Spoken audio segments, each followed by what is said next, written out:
घर की औरत पार्ट 2। मीना याद है ना आपको, जिसके ससुराल में ससुर और पति कैसे उसका और उसकी सास का अपमान किया करते थे। वैसे तो मीना को नौकरी की इजाजत मिल गई थी, लेकिन मीना, ये क्या है? खाना अभी तक नहीं बना। कब से मैं यहाँ बैठा हूँ कि नाश्ता कर लूँ। बस 2 मिनट, वो ऑफिस की एक ईमेल करनी है। तभी ससुर जी आ जाते हैं। मैंने कहता था, जिस दिन ये फीमेल ईमेल करने लगेगी घर नहीं चलने वाला। तभी सास हाथ में नाश्ते की प्लेट ले आती है। ये लो, सभी उपमा खाओ। गर्मा गर्म स्वादिष्ट उपमा देखकर वाह माँ जी, 2 मिनट में ये कमाल, क्या बात है। वो आता है ना रेडी टू ईट वाला पैकेट, वही बनाया है। स्वाद बता बहू कैसा है। कल तक जो बीवी पति के नाम से ही कांपती थी, बहू के आ जाने के बाद कैसे उड़ रही है, ये देखकर ससुर जी को आ जाता है गुस्सा। हाँ, पैसे तो पेड़ पर उगते हैं ना, या तेरा बाप दे जा रहा है जो बैठे बैठे पैसे खर्च कर रही है। अरे जरा शरीर चला लिया कर, वरना पता है ना जब मेरा हाथ पड़ेगा तो कैसे काम करती है तू। बहू बेटे के सामने खुद का अपमान सास बर्दाश्त नहीं कर पाती और रोती हुई कमरे में चली जाती है। क्या पापा, क्या जरूरत थी माँ से ऐसे बात करने की? सुबह से कुछ नहीं खाया है, अब जब खाना आया तो रुला दिया आपने। चलिए देखते हैं माँ कहाँ गई। मेरी जूती भी ना जाए उस पागल औरत को देखने। अरे क्या गलत काम मैंने? बस यही ना कि भाई पैसे बचाओ। अरे कमाने बाहर निकले ना तब पता चले कि कैसे हड्डी गल जाती है। बात तो सही कह रहे हैं पिताजी, माँ को तो बस पैसे उड़ाना आता है। अरे पर माँ ने तो सबके लिए नाश्ता ही बनाया था ना, कौन सा खुद के लिए गहने खरीदे थे। खैर, बहू समझ जाती है कि सारा मामला कमाई का ही है, क्योंकि सास कुछ करती नहीं, कुछ कमाती नहीं, तो ससुर जी उन पर हावी रहते हैं। फिर क्या था, अब थी बारी बहू की। माँ जी, दरवाजा खोलिए, देखिए मैं उपमा लेकर आई हूँ, गर्मा गर्म खा लेते हैं। सास कमरा खोल देती है। सामने खड़ी होती है बहू, हाथ में उपमा की प्लेट लेकर। बहू सास की सूजी आंख देखकर समझ जाती है कि मामला गड़बड़ है। वो बात पलटते हुए कहती है, माँ जी वो आपकी काली साड़ी पर काला ब्लाउज है ना, वो प्लीज मुझे दीजिए। मुझे कल ना काली साड़ी पहनी, लेकिन कोई ब्लाउज ही नहीं है। सास बहू की बात में अपना गम भूल जाती है। हाँ बहू, क्यों नहीं, वो तो मैंने अपने हाथों से डिजाइन किया था। चल अभी निकाल कर देती हूँ तुझे। सास बहू को ब्लाउज निकाल कर दे देती है। फिर अगले रोज, माँ जी आज तो ऑफिस पे कमाल ही हो गया। पता है क्या, सारी सहेलियों ने घेर लिया, पूछ रही थी ब्लाउज कहाँ से खरीदा। मैंने भी बोल दिया मेरी सास ने सिलाया, वो भी खुद डिजाइन करके। ये तो वही बात हो गई कि झोला छाप डॉक्टर की दवाई काम कर गई। अरे बहू, ये तो बस ऐसे ही बना दिया था। लेकिन माँ जी आपको पता है, ये देखिए 2 लोगों ने तो मुझे कपड़ा भी दे दिया और नाम भी, सेम टू सेम डिजाइन का ब्लाउज बना दो, और बदले में ये 2000 रुपए। हाथ में 2000 देखकर सास की तो आंखें फटी की फटी रह जाती है। अरे बहू, ये तो कमाल ही कर दिया। ये काम तो मैं कल तेरे ऑफिस जाने से पहले ही खत्म कर दूंगी। सच्ची माँ जी, कैसे इतनी जल्दी? अरे बहू, वो बस नाप है ना, उसी के आकार का काट काट कर डिजाइन ही तो देना है। ये तो मेरे बाएं हाथ का खेल है। अगले रोज बहू ऑफिस जाती है और फिर शाम को 2 ब्लाउज ले आती है। अरे बहू, क्या बात है, लेकिन इसकी डिजाइन। बहू फोन में सास को डिजाइन दिखाती है। अरे ये तो बच्चों वाला डिजाइन है, रुक अभी थोड़ी देर में ही दे देती हूँ। सास बहू को कपड़े सिल कर देती और बहू सास को रुपए। फिर एक रोज, माँ जी ये लीजिए कपड़े, लेकिन इसकी सिलाई मैंने ज्यादा ली है। तो क्या है ना, हैवी काम है तो मेहनत ज्यादा लगेगी ना आपको। अरे रहने देती बहू, मैंने कौन सी बुटीक खोली है। बहू को सास की बात में दम लगता है और वो कुछ सोचती हुई निकल जाती है। वो कमरे में बैठी होती है कि उसके ससुर की जोर जोर से चिल्लाने की आवाज आती है। फिर फिजूल खर्ची। अरे तुम्हारे जैसी बेकार नाकाम काज करने वाली औरत कब पैसे की कीमत समझेगी। क्या जरूरत थी ये मशीन खरीदने की? अरे वो मैंने EMI में ली है, आपको पता है ना कपड़े सिलने का कितना शौक है मुझे। हाँ तो क्या दर्जी बनोगी, लोगों को पकड़ पकड़ कर नाप लोगी?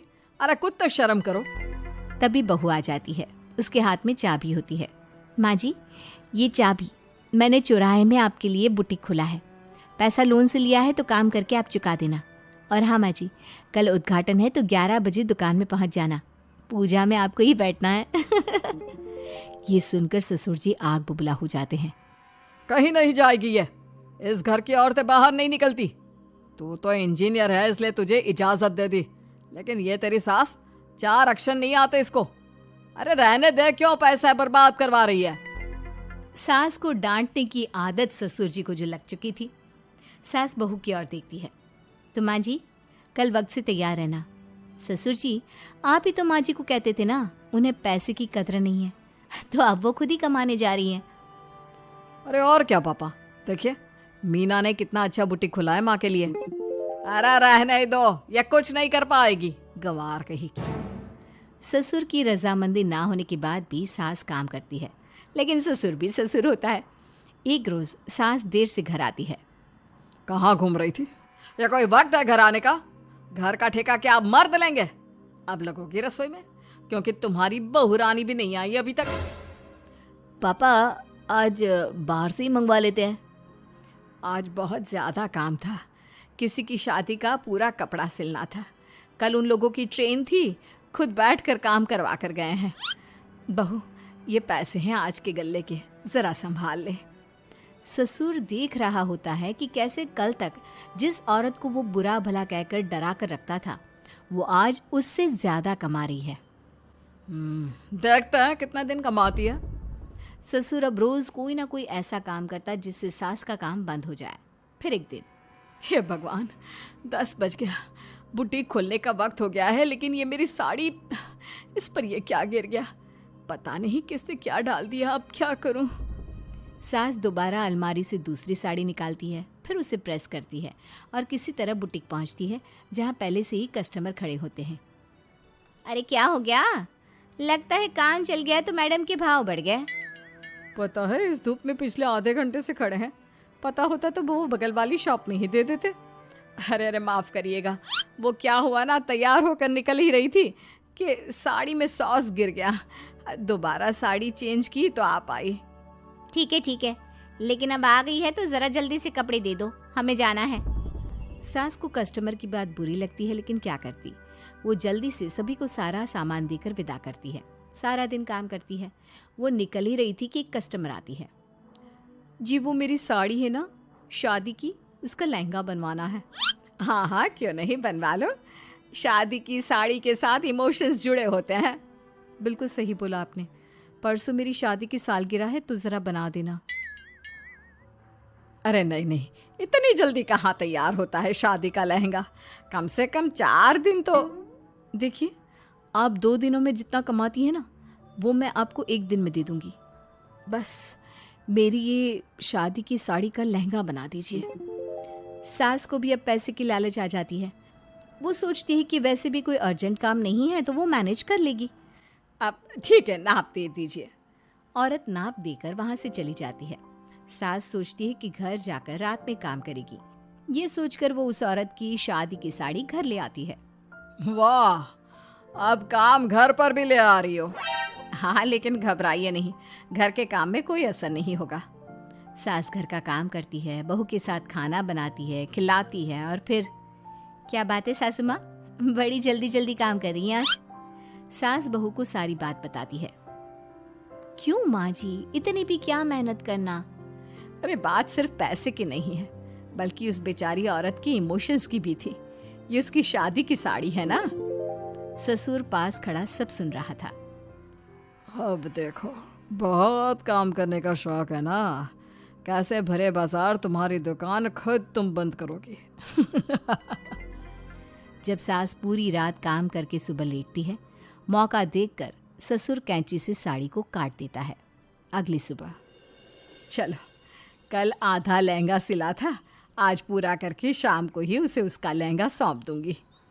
लेकिन ये क्या, सास जैसे ही लहंगा उठाती है, लहंगा तो फटा होता है। वहीं ससुर छुप कर सास को देख रहा था। हाय रे, ये किसने किया? ससुर छुप कर हंस रहा था। बहू देख लेती है और ससुर के पास जाती है। पिताजी, आपसे ऐसी छोटी हरकत की उम्मीद नहीं थी। आप खुद ही दुकान बंद करेगी। ससुर वहां से चला जाता है। सास भी वहाँ आ जाती है। वो समझ जाती है कि उसके पति ने ही साड़ी पर कैंची चलाई है। लेकिन फिर शाम को, जी वो मेरा लहंगा तैयार हो गया?